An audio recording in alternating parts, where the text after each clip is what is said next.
Sir வணக்கம் sir. இந்த எம்எல்ஏக்களை விலைக்கு வாங்கக்கூடிய செயல் ஏதோ தமிழ்நாட்டில் மாத்திரம் நடந்திருக்குதா அப்படின்னா அப்படி இல்லை. இது வந்து இந்தியாவின் பல மாநிலங்களில் நடந்திருக்கிறது. கர்நாடகாவில் நடந்திருக்கிறது, என்ன ஹரியானாவில், ராஜஸ்தானில், அஸ்ஸாமில், நாகாலாந்தில் பல மாநிலங்களில் நடந்திருக்கிறது. ஆனால் அப்படி நடந்த பிறகு அது சம்பந்தமாக கொடுக்கக்கூடிய பதிவுகளில் புகார்களில் சம்பந்தமாக அதில் சம்பந்தப்பட்ட நபர்கள், இன்வால்வ் ஆன நபர்களை யாராவது போலீஸ் அரெஸ்ட் பண்ணியிருக்கா அப்படின்னா அது ரொம்ப ரேராக தான் இருக்குது. அந்த கம்ப்ளைண்ட்டை ரிசீவ் பண்ணிக்குவாங்க, விசாரிப்பாங்க, இப்படி தான் நடந்திருக்குது. ஆனால் இந்த வழக்கில் தமிழ்நாட்டை பொறுத்தவரை இந்த டிவிகேனுடைய எம்எல்ஏ கொடுத்திருக்கக்கூடிய புகாரில் நீங்கள் திரு செந்தில் பாலாஜி கைது செய்யப்படுவதற்கு வாய்ப்பு இருக்கா சார்? இல்லை, இந்த புகாருடைய தன்மை வந்து எந்தளவு உண்மை அப்படின்னு ஃபஸ்ட்டு தெரியணும்.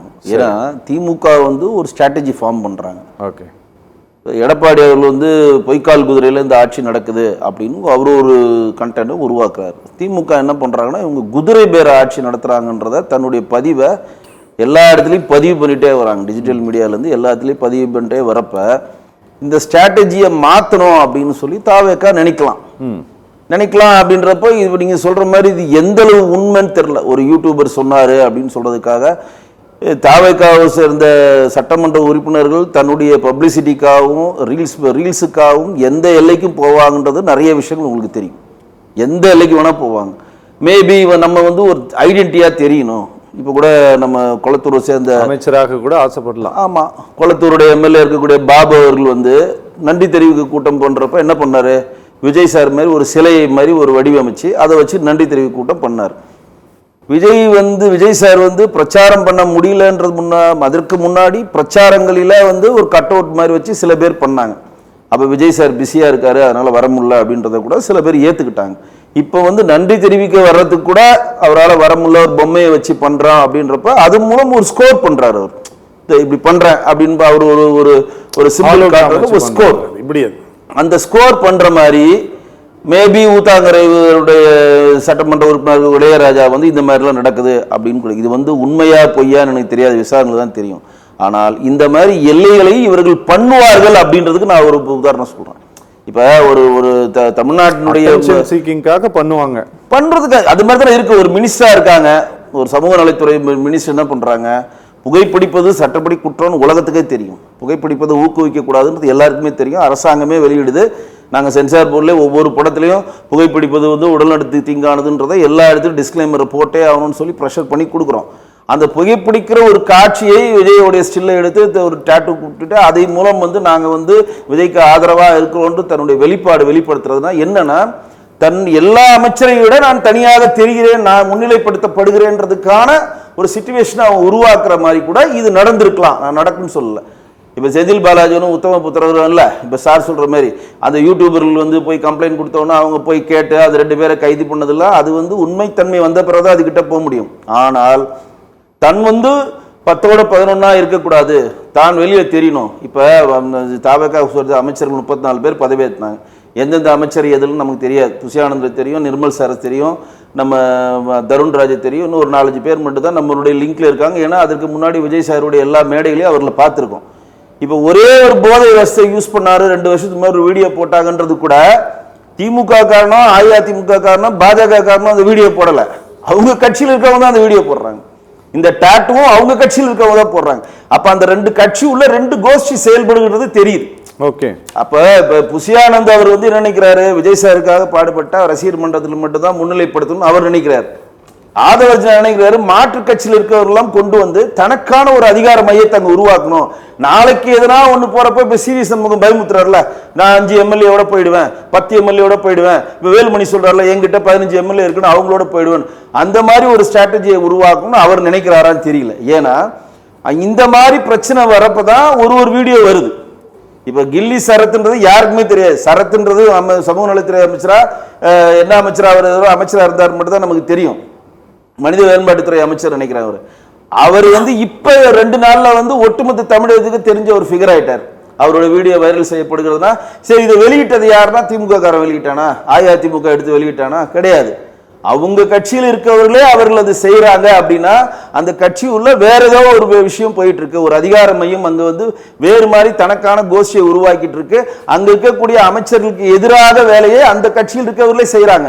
அவங்க இப்ப இந்த டாட்டூ விஷயமும் அவங்க தான் வெளியிடுறாங்க, நம்ம வெளியிடல, யாருமே வெளியிடல. இது எதுக்கு இங்க பதிவு செய்ய விரும்புறேன்னா, எப்படியாவது அந்த விஜய் சார் கண் பார்வைக்கு பட்டு நம்ம முன்னிலைப்படுத்த மாட்டோமா, நம்ம ஒரு விஷயத்தை நம்ம வந்து பிரகடனப்படுத்த மாட்டோமான்னு சொல்றது வந்து ஏன் சொல்றேன்னா, இந்த மாதிரி விஷயங்கள் எல்லாம் அவர்கள் ரீல்ஸ் மூலமே பண்ணி அந்த இடத்துக்கு வந்ததுனால இந்த மாதிரி ஒரு பப்ளிசிட்டி மூலம் நம்ம வந்துட முடியும்னு கூட அவர் நினைக்கலாம். ஓகே, ஆனா அது உண்மையா இருக்குமா இல்லையான்றது எனக்கு சத்தியமா தெரியாது. ஏன் அப்படின்னா, இப்ப நீங்க சொன்னது அருமையா ஒரு பதில் சொன்னீங்க. இந்த மாதிரி நடந்ததை கம்ப்ளைண்ட் ஆகி அரெஸ்ட் ஆனதை கிடையவே கிடையாது. ஏன்னா இன்னைக்கு டிஜிட்டல் வேல்ல யார் குரல்ல யார் வேணா பேசலாம், யார் கொடுத்த மாதிரி யார் வேணா பணம் கொடுக்கலாம், என்ன வேணா டிஜிட்டல் வேல்ல பண்ண முடியும். அது ஆந்தடிக்கா கோர்ட்ல போய் ப்ரூஃப் ஆகி அவன் தண்டனை பெற்ற பிறகுதான் அதோட உண்மைத்தன்மை உறுதித்தன்மை. அதுவரையும் அவங்க விசாரணை கைதி தான். அப்ப இன்னைக்கு குதிரை பேரன்ற ஒரு விஷயத்தை பெரும் லெவலா திமுக வந்து கையில் எடுக்கிறாங்க. வைகோ அவர்களே ஒத்துக்கிட்டாரு, கவர்மெண்ட் போய் நீ திமுக மனுவே கொடுக்குறாங்க. அப்ப இந்த குதிரை பேரன் சொல்றப்ப அதற்கு எதிர்வினை ஆற்ற வேண்டும். அந்த எதிர்வினை என்னன்னா அதே மாதிரி ஒரு எதிர்வினை ஆற்றலாம். அப்ப நீங்களும் வந்து எங்க ஆட்சியை கலைக்கிறதுக்காக எம்எல்ஏ விலைக்கு வாங்குறீங்களோ அப்படின்ற ஒரு ஸ்ட்ராட்டஜியை தாவேகா முன்னெடுக்கிறதா அப்படின்ற ஒரு சந்தேகமும் எனக்கு இருக்கிறது அப்படின்றதான் என் பதிவு. Okay okay. வெங்கடேஷ் சார், என்னென்னா கொஞ்ச நாளைக்கு முன்னால் இந்த 2020 மேட்ச் நடந்தபோது சென்னை சூப்பர் கிங்ஸ் விளாண்ட போது அதில் தோற்று போச்சு. அந்த மேட்ச்சில் சிஎஸ்கே தோற்றுருச்சு, வேறு ஒரு டீம் ஜெயிச்சது. அப்போது சிஎஸ்கே தோற்றுருன்னு சொல்லிட்டு யாரோ ஒருத்தங்க எலுமிச்சம்பழத்தை பிடிச்சி போட்டு விட்டான். நீங்கள் இந்த வீடியோ பார்த்துருப்பீங்கன்னு நினைக்கிறேன். நீங்கள் அடுத்த நாள் வந்து சிஎஸ்கே டீம் என்ன பண்ணிருச்சு அப்படின்னா, அவங்க போய் கம்ப்ளைண்ட் கொடுத்தாங்க, இந்த மாதிரியான பிளாக் மேஜிக் வேலையை வந்து செய்வதை நீங்கள் அனுமதிக்கக்கூடாதுன்ட்டு. ஏன்னா ஒரு பெரிய லார்ஜ் க்ரௌட் நடக்கும்போது அங்கே ஒரு நிகழ்வு இந்த மாதிரி நடக்குது அப்படின்னா அது ஒரு பெரிய இன்ஃப்ளூயன்ஸை ஏற்படுத்தும். ரெண்டாவது, இங்கே இப்படி ஒன்று கிடைக்குமோ அப்படிங்கிற ஒரு ஆர்வத்தை தூண்டும். சரியா? ஒருவேளை டிஎம்கே முன்னெடுத்ததை போல அது வந்து ஒரு பெரிய, அது உண்மையிலேயே ஒரு ட்ரக்காக இருந்தது அப்படின்னா அதை நாட் ஓன்லி இங்கே தான் கொடுக்கணும்ட்டு அவசியம் இல்லை, நீங்கள் சென்ட்ரல் ஏஜென்சிக்கிட்டையும் கொடுக்கலாம். ஏன்னா அவனும் அது அத்தாரிட்டி, ஏன்னா என்டிபிஎஸ் ஆக்டோட நோடல் ஏஜென்சி அவன் தான். ஆனால் இந்த விவகாரத்தை வைத்து, அந்த ஒரு வீடியோவை வைத்து ரொம்ப சென்சேஷனலாக ஒரு பாலிடிக்ஸை எடுத்துகிட்டு போகிறதா, கண்டினியூவாக விஜயினுடைய கூட்டத்தில் வந்து தனியார் நபர்கள் கலந்து கொள்கிறார்கள்ன்ட்டு டிஜிபி கிட்ட ஒரு கடிதம் கொடுப்பது, நீங்கள் வந்து கவர்னர்கிட்ட ஒரு கம்ப்ளைண்ட் கொடுக்கறது, கண்டினியூஸ் இந்த கம்ப்ளைண்ட் அப்படிங்கிறது இது ஒரு பெரிய டார்ச்சராக மாறிக்கொண்டு இருக்கிறதா டிவி கேட்க? இல்லை, எப்போதுமே வந்து திமுக வந்து ஆளுங்கட்சியாக இருந்தாலும் எதிர்கட்சி இருந்தாலும் தன்னை வந்து லைம் லைட்லேயே வச்சுருப்பாங்க. சரி, அவங்களுடைய ஸ்ட்ராட்டஜியே தான். உப்பு சப்புக்கு இல்லாத விஷயத்தெல்லாம் பெரிய பூதாகரமாக ஆக்குவாங்க.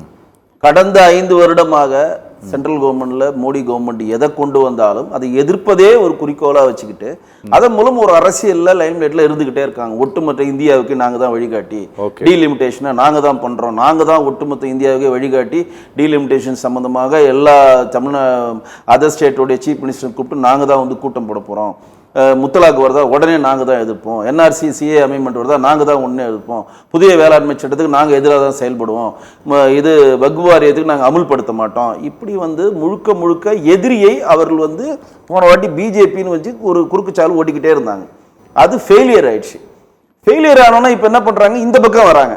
இந்த பக்கம் வரப்ப மக்களுக்கு எந்த விஷயம் வந்து பயனளிக்கிறதோ அந்த விஷயமான போராட்டத்தை நீங்க முன்னெடுத்தினாதான் மக்கள் உங்க பக்கம் திசை திரும்புவாங்க. நீங்க உப்பு சப்புக்கு இல்லாம நாங்க தான் உங்களை அமுச்சு வச்சோம், நாங்க தான் கம்யூனிஸ்ட் அமிச்சோம், நாங்க தான் திரும்ப, நீங்க யார் அமுச்சு வச்சா மக்களுக்கு என்ன? மக்களுக்கு கரண்ட் கரெக்டா வருதா, தண்ணி கரெக்டா கிடைக்குதா, சாப்பாடு கரெக்டா கிடைக்குதா, கல்வி கரெக்டா, இதுதான் மக்கள் சிந்திப்பான். இன்னும் சோஃபா மாடல்னு எழுதி கொடுத்த பழைய டிக்கெட் இன்னும் போல திமுக விட்டு, திமுக எழுதி கொடுக்குற பழைய டிக்கெட் இன்னும் திமுகல இருக்கு. இன்னும் இந்த சோஃபா மாடல் அப்படின்னு சொல்றது எழுதி கொடுக்கறதுனால அது சோஃபா மாடலாவே இருந்து தாவேகா லஞ்சமாவே கொடுத்து அந்த ஆட்சியை அமைச்சிருந்தாலும் மக்கள் கவலைப்பட மாட்டாங்க. ஏன்னா மக்கள் வந்து அவனுடைய அன்றாட தேவைக்கு தான் ஓடிட்டு இருக்கான். அவன் உழைச்சாதான் சாப்பிட முடியும். தாவேகா வந்து சோறு போட போதா அவனுக்கு, இல்ல திமுக சோறு போட போதா, அஇஅதிமுக சோறு போட போதா? அவன் உழைத்தால் தான் அவன் சாப்பிடணும் தவிர அவனுக்கு என்ன அடிப்படை தேவைன்னா கரண்ட் கட்டானா அவன் கோவப்படுவான். அவனுக்கான பங்களிப்பு விலைவாசி நீங்க ஏத்துறீங்கன்னா கோவப்படுவான், பஸ் கட்டணத்தை நீங்க வந்து உயர்த்தீங்கன்னா கோவப்படுவான். இப்படி அவன் அன்றாட நிகழ்வுகளில் வந்து பாதிக்கப்பட்டா மட்டும்தான் அவன் கோவணக்கிழமை திரும்பும் போல இருக்கு. திரும்பும் தவிர நீங்கள் வந்து நாங்க அமுச்சு வச்சோம் சோஃபா மாடலு இந்த மாதிரி 2 வருஷத்துக்கு முன்னாடி ட்ரக் எடுத்ததுக்காக நாங்க போராட்டம் பண்ணுவோம்னா இவங்க இன்னும் பழைய 1967 திமுக ஆரம்பிச்ச அந்த ஸ்ட்ராட்டஜிலே தான் இருக்கிறாங்க தவிர இன்னும் அப்டேட் ஆகவில்லை அப்படின்னு தான் நான் சொல்லுவேன். ஏன்னா அன்றாட என்ன பிரச்சனை மக்கள் சந்திக்கிறாங்க அதை போராட்ட களத்தில் கொண்டு போய் வைக்கணும். அதுக்கு இல்லாம அதெல்லாம் இல்லாம நின்னா குத்தம் போனா குத்தம் வந்தா குத்தம் நீங்க இதை சொல்லிக்கிட்டே இருந்தீங்கன்னா இது வந்து ஒரு கட்டத்தின் மேல எடுபடாது. ஏன்னா திமுக இவ்வளவு குற்றச்சாலையை சொல்லியும் இவ்வளவு விஷயங்களை பண்ணியிருந்தா எல்லாரும் நானும் உட்பட விஜய் சாரை பற்றி பொதுவெளியில எல்லா விஷயங்களும் பேசியிருந்தா தாவேக்கா 108 எம்எல்ஏகளை பெற்றிருக்கிறது. அவங்க 108 எம்எல்ஏ பெற்றுட்டாங்க, பெரும்பான்மை பெற்றாங்க, ஆட்சி அமைச்சிருக்காங்க, அதோட முடிஞ்சிருச்சு, அவ்வளவுதான். இனிமேல் அந்த ஆட்சியில மக்கள் பாதிக்கிற விஷயங்கள் என்ன அதை தான் முன்னெடுக்கணும். இன்னைக்கு நாங்க வந்து ராஜரத்ன ஸ்டேடியத்தில் ஒரு போராட்டம் பண்ணோம். என்ன போராட்டம் பண்ணோம்? பாலியல் ரீதியான குற்றங்கள் இங்க அதிகமாகுது, அதற்கான ஆக்ஷன்ஸ் கம்மியாகுது, உடனடியாக துரிதமா செயல்பட்டு பாலியல் குற்றங்களையும் குற்றச்செயல்களும் பெண்கள் பாதுகாப்பு உயர்த்தணும், பாதுகாப்பு வந்து இங்க கொடுக்கணும் அப்படின்றதுக்கான ஒரு போராட்ட களத்தை முன்வைக்கிறோம். ஏன்னா அது மக்களுக்கான போராட்டம். நீங்கள் வந்து ஜிராம்ஜி திட்டத்துல வந்து 125 நாள் ஆனா அவனுக்கு என்ன கவலை, 100 நாள் ஆனா அவனுக்கு என்ன கவலை, உடனே நீங்கள் அதனை முன்னெடுக்கல, நாங்கள் அதனை முன்னெடுப்போம். இந்த குறுக்குச்சாலையை பிஜேபி ஓட்டி தான் இன்னைக்கு எதிர்கட்சி வரிசையில் திமுக இருக்கு.